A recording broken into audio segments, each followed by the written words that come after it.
Howdy, folks, and welcome to the next edition of the Angus Scumm Show. As you know, we added a new segment called the Dick Smith Tribute, and it's all about famous people that do makeup. And today's episode is all about the man himself, Dick Smith, who wrote this book back in 19... It was only 60 cents. So anyway, watch as we tell you about who Dick Smith is and was. Hope you enjoy. I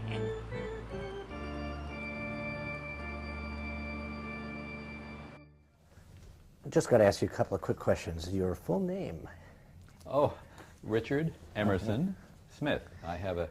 Supposedly, I am a distant relation of Ralph Waldo. Really? Yeah, that's how I got the middle. And your birthday? My birthday, June 26, 1922. And you were born where? Larchmont, New York. Wow. So you lived there later on and you were born there too?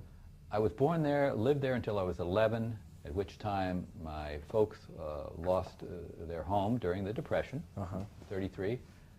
Lived for a year in Florida, then moved back to New York, went to boarding school in Connecticut, and grew up in New York City. I mean, the rest of my time. Went through Yale University and lived in New York City in an apartment until I got married. And after a few years after we had kids, we moved to Larchmont. And knew the place rather well and thought I would probably end my life there as well as beginning it. But decided I didn't like the cold, so I moved down to Florida. What did your father do? My father was a book publisher. He was, in the early part of his life, he was head of the college department at Macmillan Publishing Company, and then he founded his own company just before the Depression, which unfortunately was bad timing, and struggled through that, and wound up in his latter years as a publisher of, what do they call them, subsidized books, author paying most of the costs. But he was a very reputable man, and he did a good job, and lived until he was about my age. Other than losing the house, did you feel the effects of the Depression deeply, would you say? Not really. I mean, we were never starving or on the run, going from apartment to apartment. So no, I didn't really feel that. What I felt more was what was happening at the time, which was my father and mother were splitting up. Did your mom work at all? No. She didn't. So they split. What time? How old were you when they split? Well, yeah, 12 years old. 12 years old. Yeah. And did you live with your mom after that? Then I would spend time with each of them for quite a while until, I can't remember the date, but somewhere in my late teens, I guess, my father went off and got a divorce in, I don't know, Mexico or someplace. It was New York State where they lived. You couldn't get a divorce. I mean, or you only got it on very serious grounds, adultery or something like that. So my mother sued him. It was the main thing is it was a bad emotional scene for me, in that they were each pulling me in their direction, trying to get me to side with one or the other, which is not good. And it was a bad emotional thing. I split with my father at one point, later reconciled with him. I'm glad it finally kind of got worked out.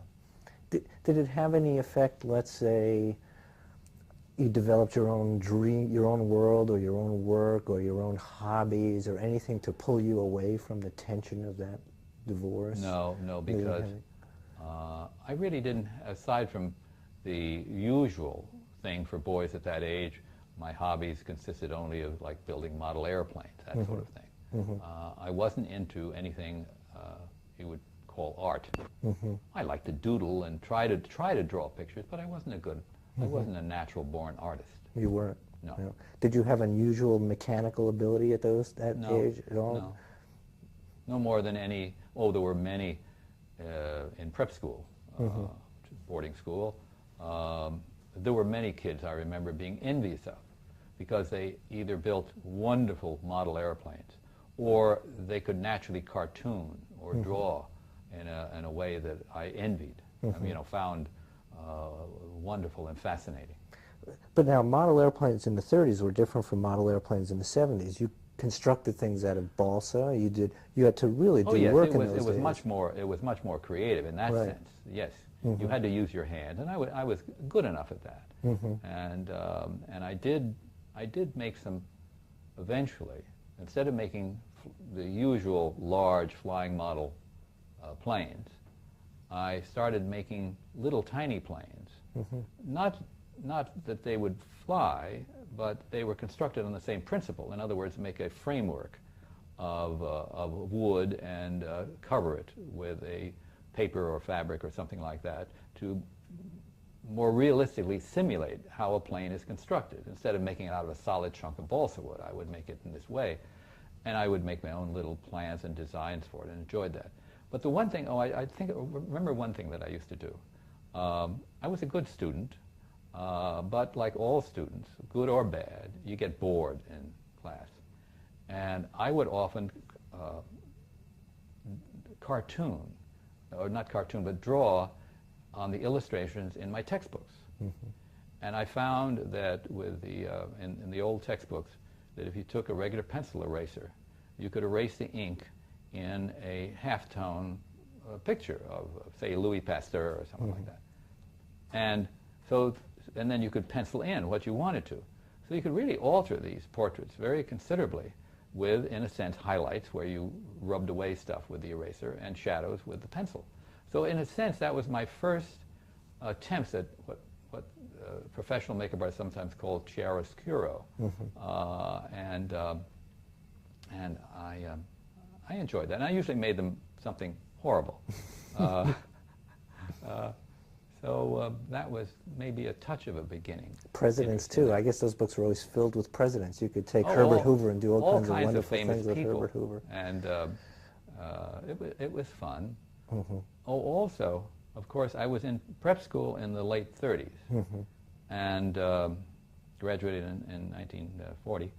And the war, of course, was, I mean, bad things were happening in Europe, and we knew probably that something was coming. And of course, Hitler was very much in the news all the time. Many pictures of him, and even, well, we didn't have television, but in newsreels you would see. And we all thought he was very comical. And so I would try to imitate him by penciling on with a crayon or something, making a little mustache and combing my hair, you know, like Hitler and so forth, and you know, doing that sort of thing. And in a sense, that would have been my first attempt at makeup. You know. A little embarrassing now. A monster, of course. I mean. It's true. He was your first monster, wasn't he? Yeah. Now, what about a chemistry set? Did you have a chemistry set when you were a kid? Did you mix but things? it didn't appeal to me. No. No. You weren't one of those. Yeah, I had forgotten all about it until you asked, but I do think I did have a chemistry set and maybe mixed a couple of things. And wasn't anything that... Well, you know, they weren't, sets like that weren't made with as much imagination and were not made as much fun as they are today for kids. They're designed much better and they're more fun things to do. They were more serious, and I didn't find anything serious about chemistry. Was your father particularly, or your mom, good with her hands? Or my father couldn't drive a nail in straight. I mean, he was totally helpless in manual things. He had a good sense of book design, and that was fine. My mother, I certainly got talent from my mother, which wasn't apparent until in the latter part of her life. She went to art school. And she went to drawing classes with a live model and so forth. And she was drawing some wonderful stuff in charcoal. I mean, obviously had artistic skill. That was, but she didn't even realize it until she did this in her later years. And a grandparent or anybody like that? I had virtually no I had the only parent I knew in that department was my mother's mother. Who lived in Newport Richey, Florida, where I lived with her for a while. She was a nice old lady, but that's all, you know, there was nothing special about her that I remember. Mm-hmm. No great skill that you remember coming No. I remember her false teeth. in a jar at night? No. She said that when she was a young girl with perfectly normal teeth, she was conned by a traveling dentist to have all her teeth extracted, and he would make her lifetime dentures. Well, the funny thing was, they worked. She was totally free of any dental problems for the rest of her life with that original set of teeth. And I remember them because the gums had a rather unnatural orange color. But my mother, her daughter, envied her because my mother had much problems with her dentures and so forth in latter life, wanted me to become a dentist, which I almost did, and so I could fix her teeth. Now, when did you start to think about what you wanted to be when you grew up? When did that first come across your mind? Well, oh yes, in prep school, there were vocational aptitude tests given. And I remember that the positive things were, I had good structural visualization. Oh, I thought that was turned off.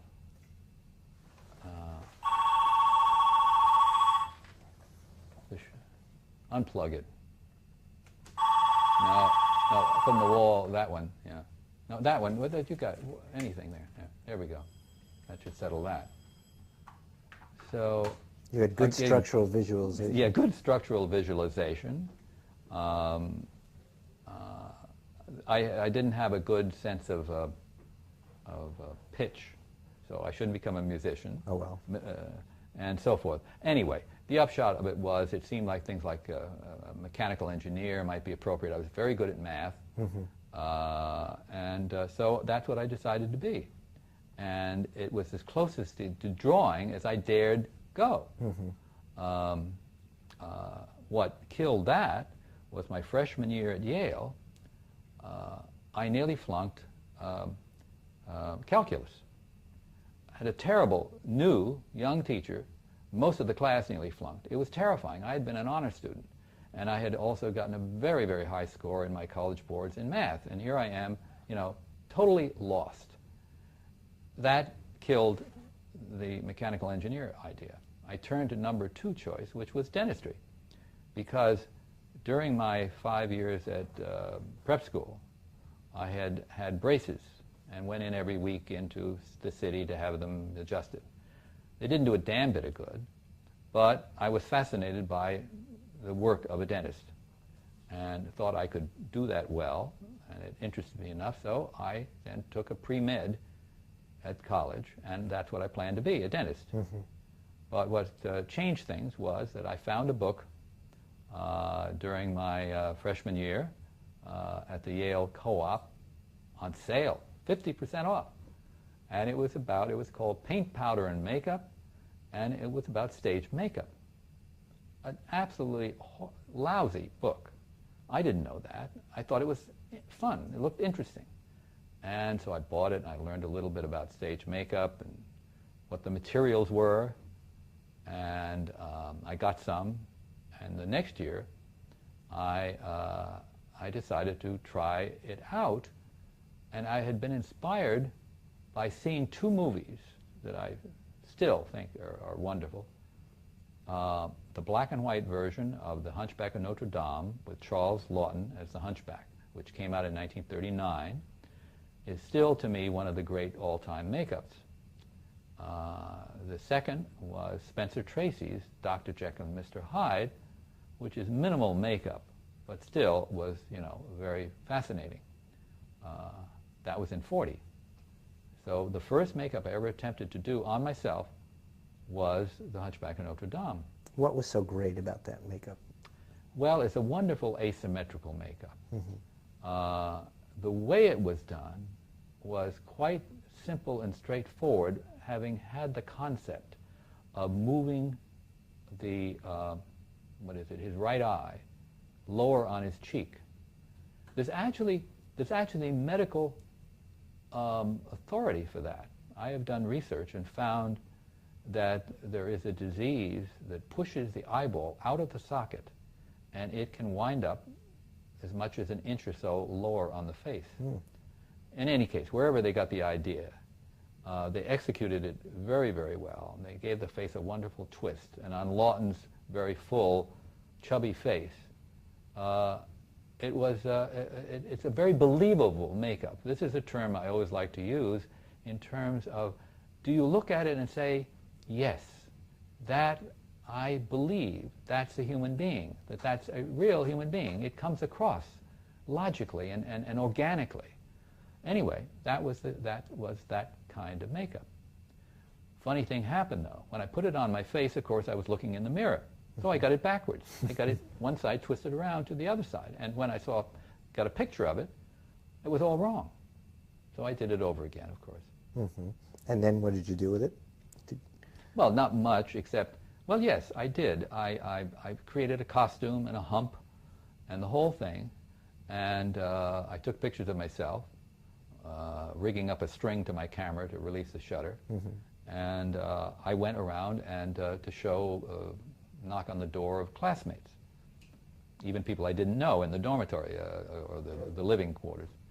And usually they would be scared, and then they would say, well, let's go down the hall and scare Joe or John or whoever else lived in the place. And so I would often have a half a dozen or so classmates slowly tiptoeing behind me as I approached some other victim. And what would their response be when you would open the door? Well, it would depend on the makeup. I did, during that period of my second year in college, I must have done most of the monsters from the old Universal films. I did Frankenstein, the werewolf. Of course, the next one I did was, as a matter of fact, I think I've got it mixed up. I think I did the Mr. Hyde first, which was a very simple makeup, and then the Quasimodo. But in any case, I did Hyde, I did the Mummy, I did the werewolf. I think I said I've done the Phantom of the Opera, and a couple I made up myself. Anyway, the most violent reaction I had was when I did the Mummy. Of course, I couldn't do all the wrappings, but I would improvise costumes that were in keeping with the character. In other words, I took an old white shirt and I had it all tinted up with Tintex to look browned and aged, and I ripped it, and I put a few bandages on top of that, so it's just a little bit, and dirty trousers and so forth. Well, I knocked on this guy's door, and when he opened the door and saw me, he started backing up, whirling his arms in front of him like a windmill, trying to beat off this horror that had just walked into his room. Of course, it was the kind of makeup that is more terrifying because you don't identify it. You see someone made up as Frankenstein, and after a second or two, you know that this is phony. But he didn't. And he truly believed that I was some hideous, horrible thing. And I immediately saw that, how terrified he was. And I said, it's okay. It's just makeup. It's not real. It's just makeup. It's okay. It took me a couple of minutes, it seemed, to actually get him to stop and to calm him down and take a breath. I was afraid he was going to have a heart attack. So I really lost some of the fun that I had had. Oh, I'd had the campus policeman chase me thinking I was a madman, and all kinds of wild adventures, which for a shy, young, introverted kid were very exciting. You really had an instance where the campus police chased you? Oh, yeah, that was when I think I was doing the Mr. Hyde.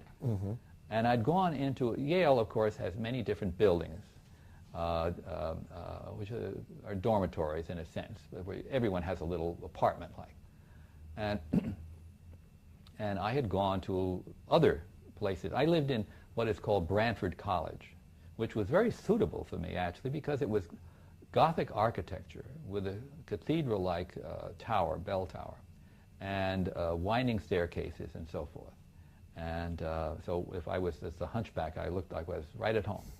But I went to other colleges, and in one of them, I was up a couple of flights, and all of a sudden, two campus policemen arrive at the door saying, we've had some complaints that there's a madman on the loose. And I didn't. I said, it's just makeup, you know, and everything. They said, well, we want you out of here. And so they start leading me down the stairs. And of course, they're old, retired guys. And so I started leaping down the stairs ahead of them. And I get to the outer courtyard. And I see there's a couple more guys outside. One of them is close to me, and another one is down in the portal, the exit and entrance.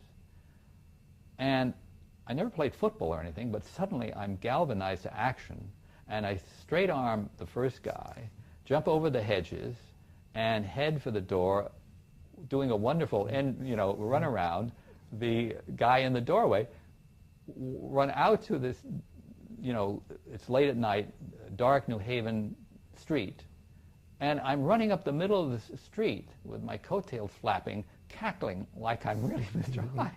I really got into the performance.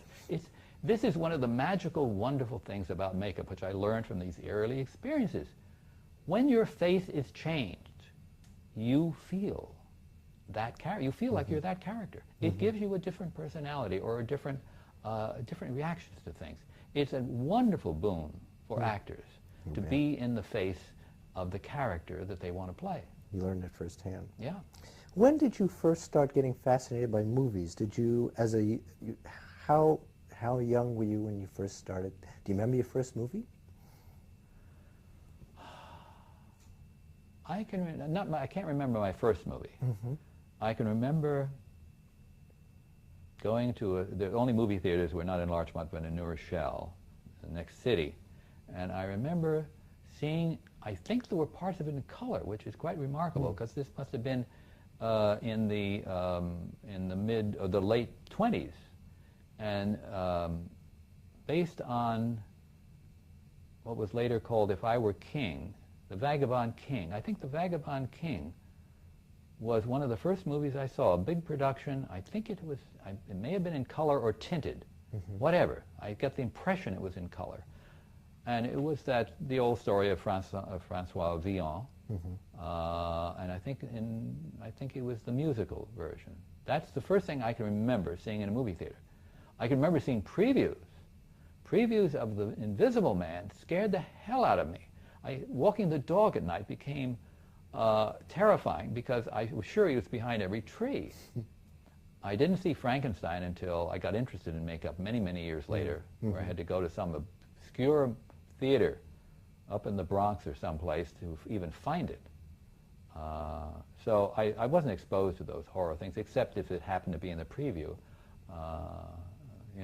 Did movies thrill you? Were you? Oh yes, Feel like this is wow. And of course, when I was going to prep school, which was in Connecticut, in Danbury, Connecticut, and sometimes we would go in on a Saturday night and see movies, and I saw Intermezzo, Ingrid Bergman's first movie, and promptly fell in love with her, of course. And but I didn't see monster films. Well, they were all past at that time. That was an era when they weren't making them much. So you didn't see most of those films until after you started working? Only when I got interested in makeup and became fascinated in doing monster makeup, which is very typical, incidentally, of men, young men, who get interested in makeup. Very often, the first thing they do is monsters. Even girls who don't get into it as much as boys, also. Why is it? I don't know. I think maybe I've always thought that the fascination in your mid-teens with monster makeup is, of course, a mixture of things. One of them, for instance, is this kind of ambivalent feeling we have about powerful creatures or monsters or superhuman creatures. We're fearful of them in that they represent supreme authority, all the authority figures that we feel persecute us, whether they're parents or teachers or whoever. So we're fearful of that power, but we're also envious of it. We would like nothing better than to be the Superman or Frankenstein or any other superhuman creature, because then we could get even with all these people who boss us around, us little kids, who get bossed around and pushed around and made to do things we don't want to do, that we are living through. The other Are we cutting? No. The other great thing, the other thing that I think is a factor, is our growing awareness as young people in our mortality and our vulnerability. The fact that we can be brutally crushed. I mean, like you stamp on a bug. I mean, that we can be horribly hurt. And that we're going to die someday. That doesn't go on forever like we thought when we were younger. And facing this is one of the big things that I think everyone has to face in life is death. And we do it all our lives, and that's when it begins, I think, is in those teens. And so we see the monster as the person who can give death and hurt and all that, but on the other hand, if we can empathize, if we can get into him, if we can pretend that we are that person on the screen, inhabit that person, fine. Now imagine what makeup does. You literally become you physically make yourself up as the monster. As Frankenstein, I had built up boots, the whole costume. I stormed around in a Frankenstein movie in New Haven on a Saturday night. Had great fun.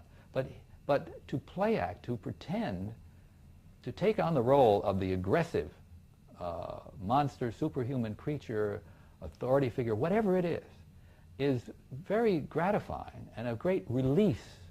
I was a person brought up, as is typical in those days, to be well behaved, to respect authority, to do what was expected of me, to work hard, to earn love by being good and so forth. And no aggression. You don't show aggression. You don't show hateful feelings, anger, all that. You could never tell your mother or father, I hate you, like they do today. All those things were in me, and all that kind of repression was released. When I could go and chase run away from the campus cops or scare the other people and all that sort of thing, it was a wonderful exercise for an inhibited young man, and letting out my aggressive feelings. What about the sheer creativity of it? I mean, making a monster is just so much great work to do, too. But that's it. It's a whole mixed bag of wonderful things. It's fantasy, it's imagining, it's creativity, it's inventiveness. I mean, the figuring out the materials to use, how to use them, how to mix A with B to get something different.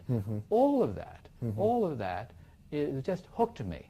I mean, I had the emotional release, and I had all these other things.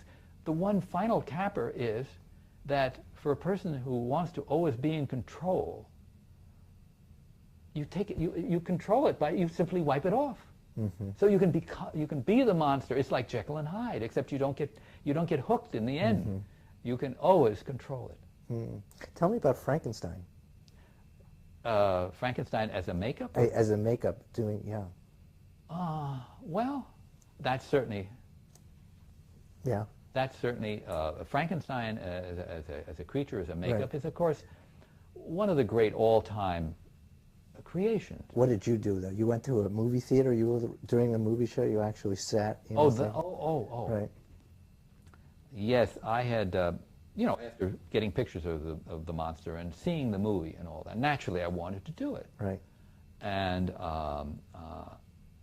there was coming to New Haven, there was coming one of the sequels to Frankenstein. I think it was Frankenstein Meets a Werewolf or one of the dumb ones. Right. Didn't matter. It was a Frankenstein movie. Right. And I went and asked the manager. I said, I want to do this makeup at Frankenstein. Could I come in the theater, made up like this? Is that okay with you?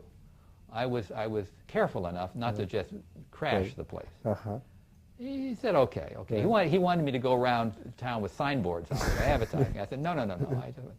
So anyway, I won't go into the details about the makeup, but I solved the head. I made the wig and all that out of crude ways, and I got myself an old suit from the Salvation Army, and I took my ski boots and put wooden soles on to build them up. I did all those things, and then I made it up with stage makeup materials to change the shape of your face.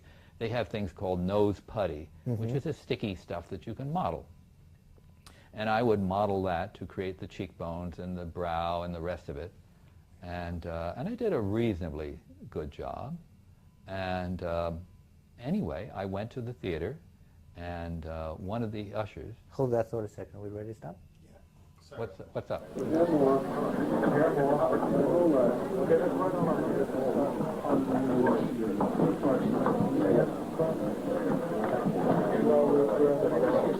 at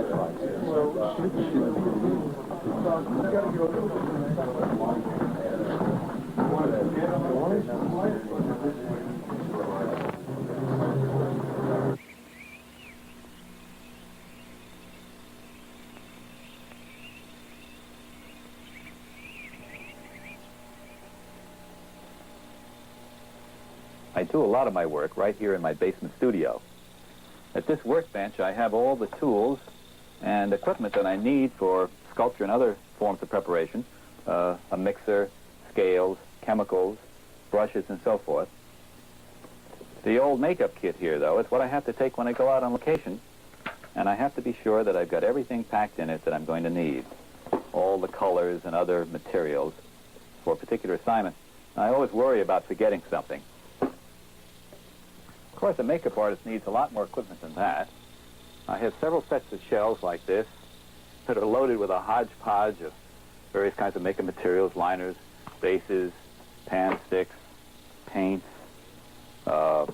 Here, for instance, is a box of noses left over from shows that I've worked on. I keep them because you never know when you're going to need another Cyrano nose or something like that. I guess you can see I'm an old string saver. I find that all kinds of things come in handy for makeup, things that aren't even makeup materials. And I save all these things, and sometimes when I have a makeup problem, I look around at the shelves and find, something I haven't looked at really in years, and I find if I mix it with something else that maybe that's the answer to the problem. In this room I do messy work like plaster casting, and I keep my oven for baking the foam latex. Over here, shelves for work I'm working on currently. And over here are some life masks of actors with whom I've worked. Smith has transformed many a famous face and has worked on every type of makeup there is. But he is best known for his old age makeup techniques, which he has been refining for many years. In 1959, a youthful Michael Rennie was turned into a decrepit old man for the TV showing of The Scarlet Pimpernel. In the same year, viewers saw Sterling Hayden as two men, one a handsome 35, the other a scarred, bitter man of 50. And for a production of Soldier in Love, several characters grew older as the show progressed, among them Gene Simmons. Then, in 1967, Smith changed Hal Holbrook into Mark Twain for the TV special Mark Twain Tonight. The job required enormous detail due to the many close-ups where Holbrook's face would fill the entire screen. Mr. Holbrook received critical acclaim for his performance, and the makeup won an Emmy Award. But Twain wasn't Smith's last word in old age makeup. In '68, he aged Dustin Hoffman to 120 for the film Little Big Man. So when Little Big Man came along, it was no big decision to want to work with him. If I think about why I wanted to work with him, his technical facility was obvious to me by then. He had proven himself, certainly with me, in terms of his work. I knew of no other makeup artist who could do that type of prosthetic work, which Little Big Man demanded to. So I went in, and we had to get started about 5 in the morning because we had to be ready to shoot at 10, and it was 5 hours. So I sat in the chair, and he started to, first thing he did was grease down my hair, which was all right, and then he started to apply this stuff. And though I'm not claustrophobic, I nevertheless got very itchy, and about every half hour, I think I needed to at least do some kind of movement. If I had to repeat it, I wouldn't want to go through it again as I remembered it. It was just one of the worst experiences I ever had. I think for Dick, it's better because he's working every minute, and it's somewhat surgical. As a matter of fact, I think the surgeon in him is probably kind of a comparable profession in terms of what he was doing, the layers that he put on me. First step in doing a makeup like this is to mold from the actor's face a plaster life mask. here's Dustin's, and here's what we do with it. On this duplicate, there's a clay sculpture of the old age makeup, which is the most critical stage of creating this sort of makeup. All the detail, all the realism that's important to the makeup must be done at this time. I don't like to make a mask in one piece. For technical reasons, I can do a better application if it's in sections. So I divided this face up into about 10 sections. For instance, I take off the clay from the lower lip and chin, and I put it on a duplicate of Dustin's lower lip and chin. And that's where I will do the final modeling of that particular section. And I'll do the same thing with several other pieces of that, of the entire face. At this point, I put a rubber wall around the life mask section with its finished clay sculpture, and I pour plaster within it in order to make the mold. After the plaster is hardened, the mold is opened,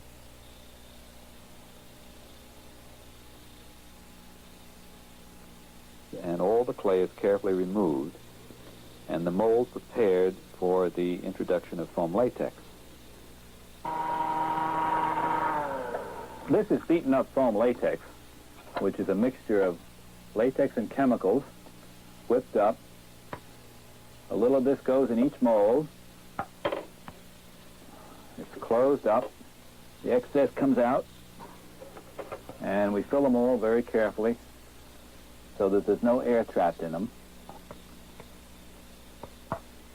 And then they'll be baked. The latex-filled molds will be baked in this laboratory oven for about 4 hours. I'll have to prepare a set for each day's shooting because they can only be used once. This is the way foam latex pieces look when they've been taken out of the molds. This happens to be a set left over from the filming of Little Big Man, and they were pre-colored somewhat in order to save time in application. This is a little eyelid, which is something I'm rather pleased with because I was able to make them delicately enough to actually fold and unfold. I'm putting the pieces on a rubber head of Dustin to show you how they overlap. And also I want to show you what I did with the mouth to make it look old. It's been built out up in here, and the chin's built out, so that on profile you get that sunken-in old man look.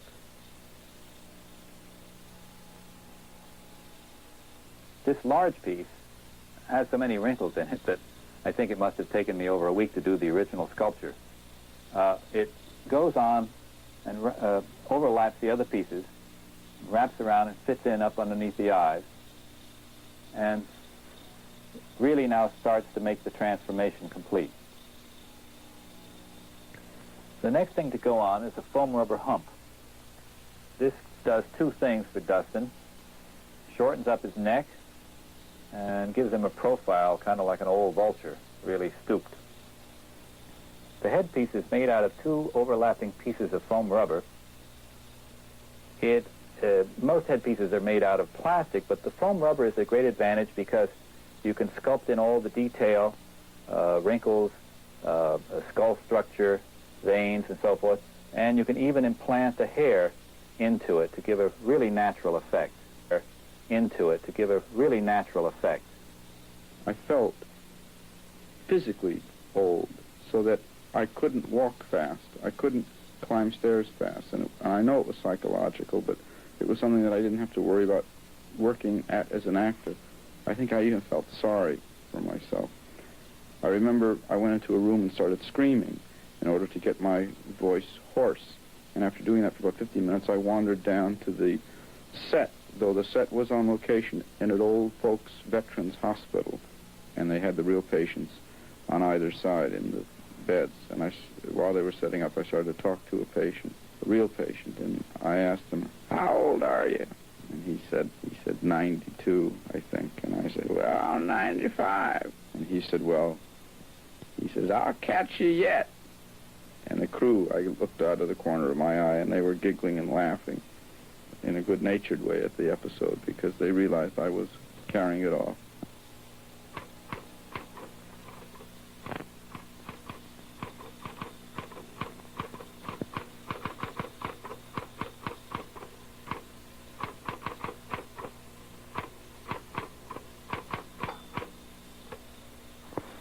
I get a lot of letters from people who want to know how you become a makeup artist. I always try to write back because it's pretty hard to become a makeup artist nowadays. I was lucky. I first got interested in makeup when I was a young college student, and I found a book on the subject, and it started me off on a real lark. I started making myself up, whenever I had the free time, as some monster from the films, Frankenstein, Jekyll and Hyde, the werewolf, and so forth. And each time I'd go out and I'd scare some of my classmates and have fun with it. And I wasn't serious about it. Along came World War II, and it wasn't until after that, when I got out in 1945, that I thought I would try to become a makeup artist. So after many attempts, I was lucky. I got a start at NBC when I was just about 23 in June of 1945. And I was the first one to work steadily in TV. Smith now does most of his work for feature films, such as The Godfather. Brando's life mask is probably the only clean one I've got, because Marlon really didn't want to get into a complicated makeup. He didn't want to wear appliances and sit for 2 or 3 hours in the makeup room. Can't really blame him, so we worked together on it, and we did some tests, and I worked out a way of aging him, in about an hour and a quarter, just using something we call old age stipple. I'll show you how it worked on Brando's skin by doing some on my own hand. We stipple it on. That's where it gets its name.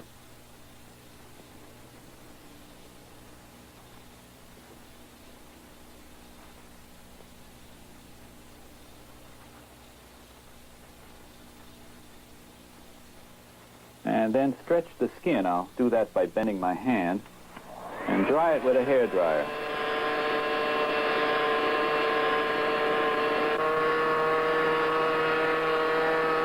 The more layers you put on, the deeper the wrinkled effect.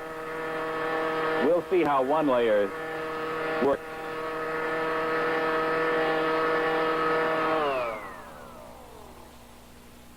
There we go. That's not bad. By the way, you're not seeing things. I am missing a finger. Lost it on a film job. Marlon was in his early 40s and was supposed to be around 60 for the role. I found that about 2 coats of stipple gave him the necessary texture. And when he had to be 10 years older, I went to 4 coats. Of course, stipple only does part of the job. Over the stipple goes shadows, freckles, liver spots, darkness around the eyes. Then Brando's hair had to be grayed, his eyebrows.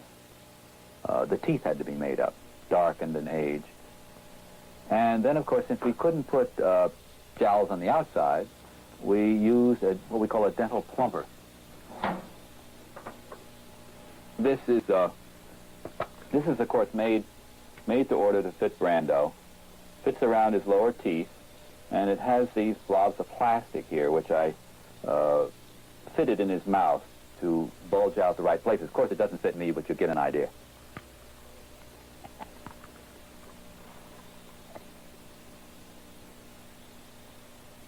I had great awe for makeup artists. I worshipped Jack Pierce. He was the guy that created the original Frankenstein monster. And I thought makeup artists were fantastic. And I didn't think I had much artistic talent. I did sketch a little bit. I did make models and things like that.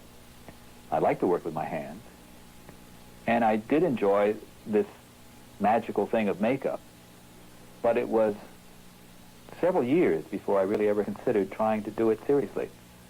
And it was, again, years as a professional before I really felt that I was going to be a good professional.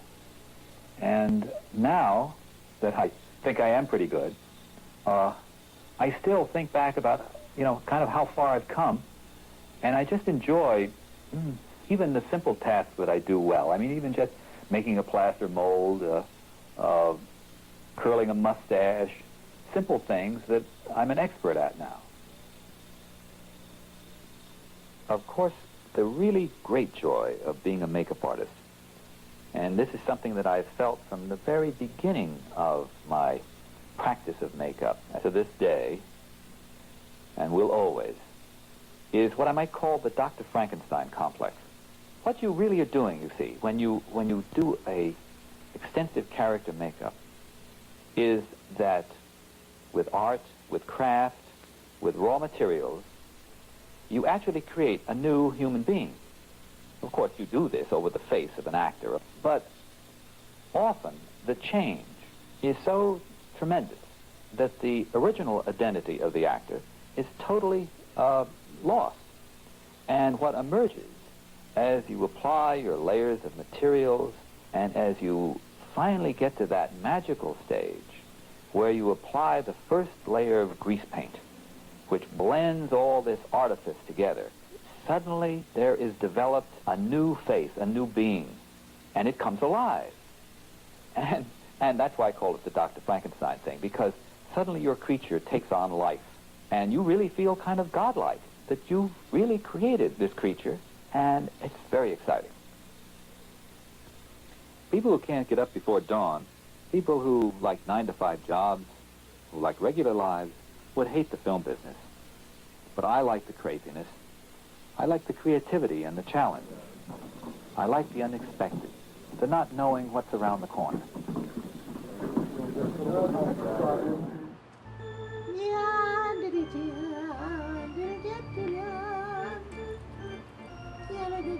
Oh, there you are. Well, there you have it. Now you know all about Dick Smith. Join us for the next episode of the Angus Scumm Show. Till then, I know what's in your closet.